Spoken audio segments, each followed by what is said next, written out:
माने ब्रह्मा जी महाराज इस बात को स्वीकार कर रहे हैं कि आप तो मधुर रस के विस्तार के लिए नंदालय में ही आए हो, और नंदालय से ही नंदालय ब्रज में ही रहते हो, ब्रज से बाहर जाते ही।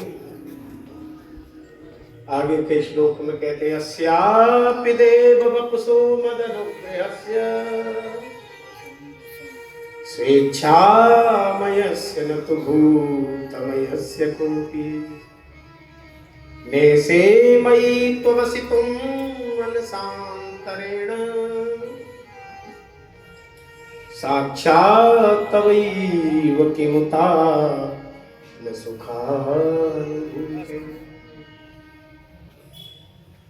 इच्छामय को धारण करने, अपनी इच्छा से आपने ये स्वरूप धारण किया है, माने आप प्रकट भये विघ्न बनाए, ये आपका स्वेच्छामय स्वरूप है।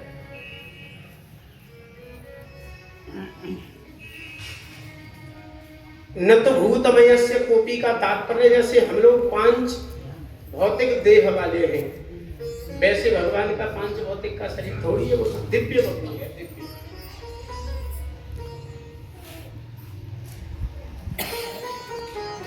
हे भगवान, इसलिए मेरे विचार से तो जिसने आपके चरणों की प्रगाढ़ भक्ति कर ली है वही धन्य हो गया। ज्ञाने प्रयास्य मुदपास्य नमंत एव जीवंत सन्मुखरिताम भवदीय वार्ता।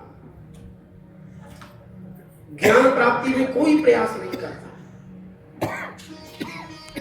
आपके प्राण प्यारे संतों के मुख से निकली हुई कथा सदैव सुनता रहता है, और धीरे धीरे कथा सुन करके आपकी विभूतियों को प्रणाम करता है। संतों को, गाय को, ब्राह्मणों को, पीपल को, शालिग्राम को, मंदिर को,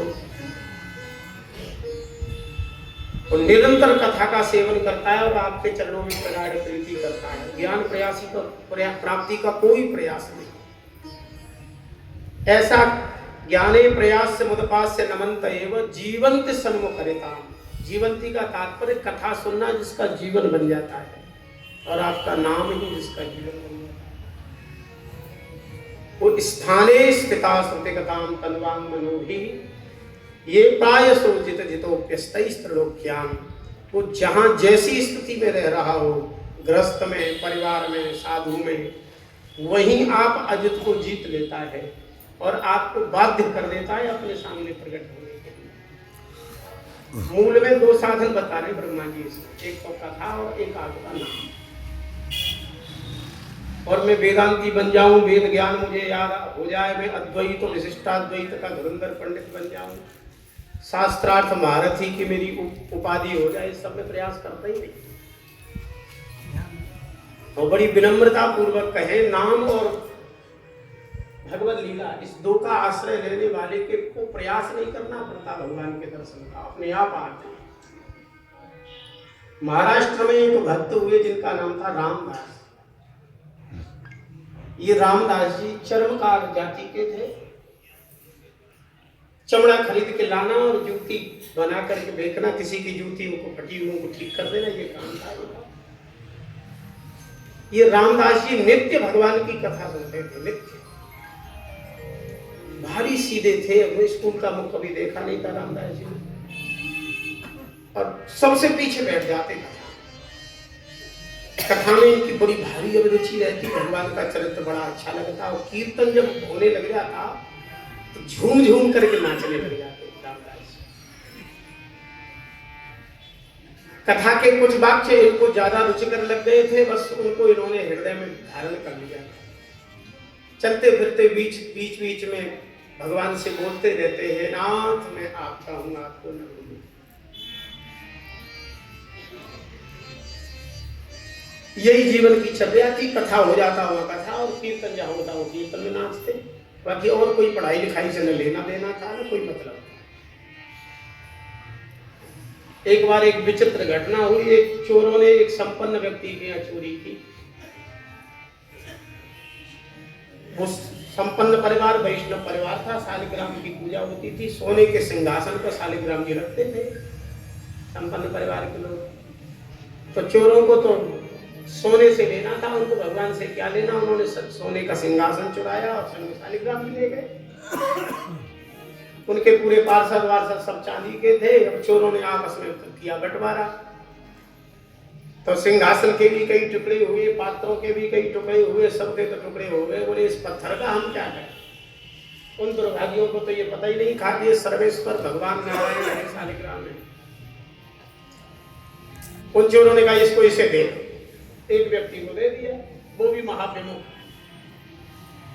उसने उसे लिया, उसकी जूती फट गई थी, तो जूती ठीक कराने गया और उसने देखा कि ये रामदास जी जूती गांठते हैं, ठीक करते, नई भी बनाते हैं, और बीच बीच में इसकी इनकी जो रापी है ना चमड़े बड़े कांटने की, उस रापी जब पैनी करनी होती है तो एक पत्थर रखते थे, उस पत्थर पे ऐसे ऐसे घिसते, उसे वो पैनी हो जाती, फिर अपना काम करते, तो पत्थर भी घिस गया। अब इस दुर्भागी के पास में वो भगवान शालिग्राम को थे, ये रामदास जी के पास आ गया और रामदास जी से कहा कि ये तेरा पत्थर घिस गया है, तुझे चिकना सा पत्थर में घिसने के लिए दे दूं तो? अरे बोले बड़ा अच्छा होगा, बड़ी कृपा होगी, लाओ कैसे दे दो, हम कहाँ जाए, समय नहीं मिलता, शाम को रोज कथा में चला जाता हूँ, फिर कीर्तन में चला जाता हूँ, और सुबह भी मन होता है कहीं संतों के दर्शन कराऊं, बाकी थोड़ा समय मिलता है, पत्थर लेने का फुर्सत ही नहीं मिली, ले आओ, बड़ी कृपा होगी। तो उसने कहा एक जूती देनी पड़ेगी, एक जोड़ा। फिर दिखाओ तो ऐसे बढ़िया गोल मटोल चक्रांकित, उस रामदास भी क्या जाने कि भगवान है। उस दुर्भागी ने कहा कि ले अपनी रापी पहनाने के लिए, और एक जोड़ी जूती दे दी और पुरानी जूती उसकी गांठ दी, ठीक कर दी, और रामदास जी ने वो ले लिया। बाकी कथा कीर्तन में जाने से रामदास जी के हृदय में एक बात बैठ गई थी कि समय व्यर्थ में, शरीर तो यंत्र है, कुछ भी कराओ इस शरीर से, बाकी जुवा और हृदय से तो भगवान नाम लेना ही जीवन का सार है। भले मैं चमड़े का काम करता हूँ लेकिन राम नाम तो ले ही सकता हूँ। तो बीच बीच में हे गोविंद, हे मेरे नाथ, इन वाक्यों को बोलते रामदास जी और जूती काटने। अब गोल मटोल शालिग्राम मिल गए थे, इन्होंने भी पत्थर ही समझा था। जब इनकी वो रापी मोथरी हो जाती, नहीं काम करती, तो उसी शालिग्राम जी से बीच बीच में घिसते। उस समय जूती गांठने में तो मन रहता नहीं था, घिसने में मन रहता था, तो वो दर्शन भी करते, दर्शन भी होता उनका, और बीच बीच में व्याकुल होके कहते हे मेरे नाथ, हे गोविंद, हे गोपाल, हे माधव। ये क्रम इनका चलता है। धीरे धीरे भगवान नाम और कथा कीर्तन का प्रभाव ऐसा हुआ कि इनके हृदय में रागानुगा प्रेम लक्षणा भक्ति प्रकट है, और भगवान नाम का उच्चारण करके ही थोड़ी देर में व्याकुल हो जाते, थोड़ी देर स्तब्ध से हो जाते, और कभी इनके नेत्र से प्रेमाश्रु बह करके गिर जाता है, इनको पता स्वयं नहीं चल पाता। रामदास जी का यही क्रियाकलाप जीवन बन गया था। एक दिन की विचित्र सी घटना भाई कि एक कोई अच्छे वैष्णव पंडित जी थे, उनकी भी जूती फट गई। बड़े विद्वान थे, वेद के धुरंधर पंडित। वो जूती ठीक कराने के लिए इन्हीं रामदास जी के पास आए, और जैसे ही आकर के खड़े हुए तो वही शालिग्राम दिखाई पड़े गोल मटोल। और तो टकटकी लगा के देखें कि इनमें तो चक्रांकित शालिग्राम है। पंडित जी के मन में आया कि जूती गांठने वाले को मैं कहूँगी ये भगवान है, तो इसे भगवान है ये मानता जानता तो ऐसा करता ही क्यों? ये इनसे ही रापी रगड़ता है, और कई बार तो रापी रगड़ते समय वो पैरों में फंसा लेते दोनों में शालिग्राम जी को, और पैरों में फंसा करके फिर रापी से ऐसे ऐसे उसको पैनी करते। पंडित जी ने सोचा कि इसको समझाने से कुछ नहीं होगा, अपनी बुद्धि से भगवान को इससे मुक्त करा। तो उससे कहा कि ये पत्थर ये क्यों रखे हो तुम काले काले? पत्थर तो नहीं कहा उन्होंने, तो पत्थर कहते तो अपराध हो जाएगा। ये काले काले सांवले सांवले क्या रखे हो तुम? अरे बोले रापी पैनी करने का है। अरे बोले तुम दूसरा खरीद लाओ, ये मुझे दे दो, ये मेरे बहुत काम के। उसने कहा महाराज आप ले जाओ। तो वो दूसरा पत्थर दे दिया उसको, वो पत्थर से अपना काम करने लग गया रामदास जी। और पंडित जी बड़े खुश हो रहे थे कि देखो भगवान को लोग पतित पावन कहते हैं, लेकिन आज तो पतित पावन वाला काम हम नहीं कर दिया। ये इस पतित के चक्कर में पैरों में फंसे हुए घिसते रहते।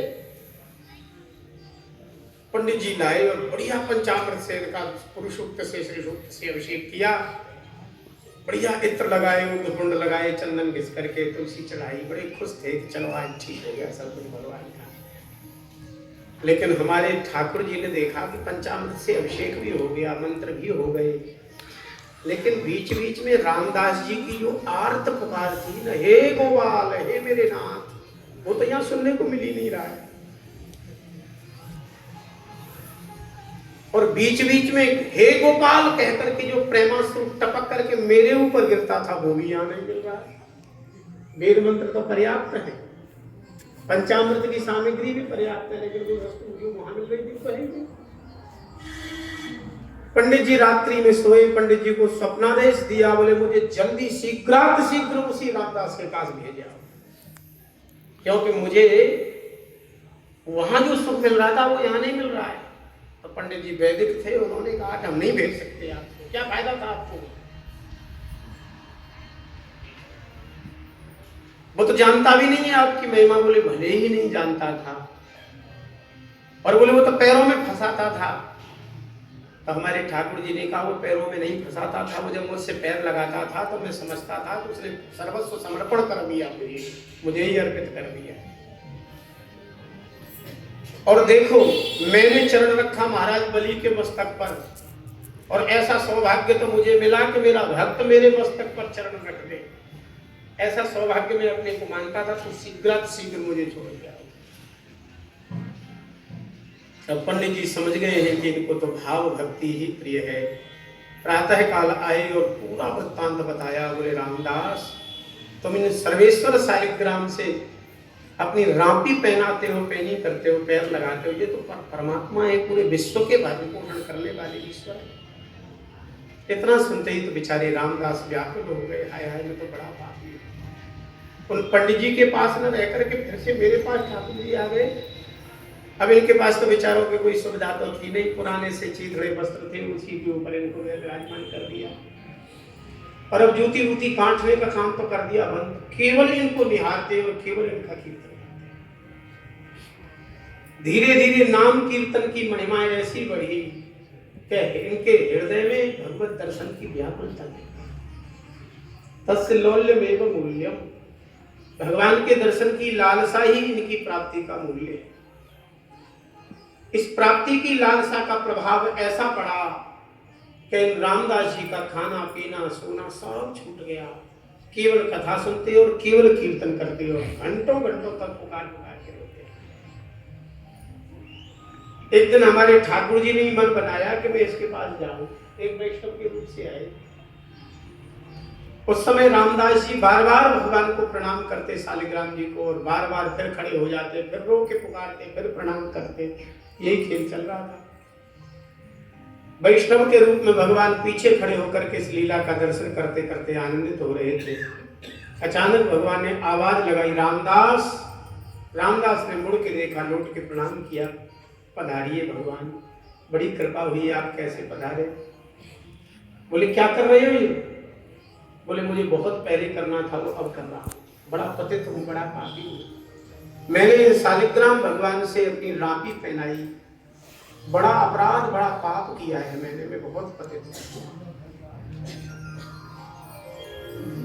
तो वैष्णवधारी भगवान ने कहा कि जब तुम पतित हो तो ये पतितों को थोड़ी मिलते हैं, क्यों व्यर्थ में प्रयास कर रहे हो? ये बार बार दंडवत प्रणाम, बार बार लौट के रोना, ये ऐसे थोड़ी मिलते हैं, ये नहीं मिलेंगे। तो इतना सुनते ही तो रामदास बड़ी तेजी से चीख करके रोने लगे, मुझे नहीं मिलेंगे। लेकिन थोड़ी देर रोने के बाद में उन्होंने रोना बंद किया और कहा कि आप कौन है जो कह रहे हो नहीं मिलेंगे? मेरा हृदय कहता है जरूर मिलेंगे। अगर इनको मिलना नहीं होता तो पंडित जी के पास चले गए थे, क्यों आते मेरे पास लौट करके? वही पंचामृत से नहाते और खूब वेद मंत्र सुनते, लेकिन न वेद मंत्र सुने न पंचामृत से स्नान प्रिय हुआ, लौट के मेरे पास आए हैं। इससे सिद्ध होता है कि ये प्रत्यक्ष प्रकट भी होंगे, दर्शन भी देंगे, ये मेरा हृदय का विश्वास कह रहा है। जैसे ही का प्रकट भी होंगे, दर्शन भी देंगे, तो वैष्णव स्वरूप गायब हो गया और भगवान मुरली मनोहर श्याम सुंदर प्रत्यक्ष प्रकट हो गया।